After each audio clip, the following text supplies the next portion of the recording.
একটা কথাই আছে, শাক দিয়ে মাছ ঠিকোনা। হ্যাঁ, কারণ কি, এর মানে কি, এটা একটা খুব পুরনো প্রবাদ। সেটা হচ্ছে যে একটা মাছ, হ্যাঁ, সেই মাছটাকে তুমি দেখাতে চাচ্ছ না বলে তুমি শাক দিয়ে ঢেকে রাখলা।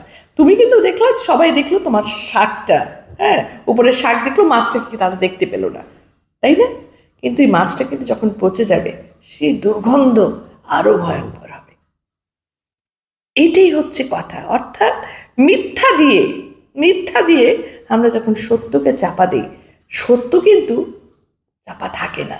এই সত্য, এই মিথ্যাটা করতে করতে সত্যটা যখন বেরিয়ে আসে, তখন মিথ্যাটা ভয়াবহ আকারের মিথ্যা হয়ে যায়। তখন অনেক বড় মিথ্যুকে তুমি প্রমাণিত হবা। তাই কখনোই যখন যেটা, সত্যটাকে বলার চেষ্টা করবা।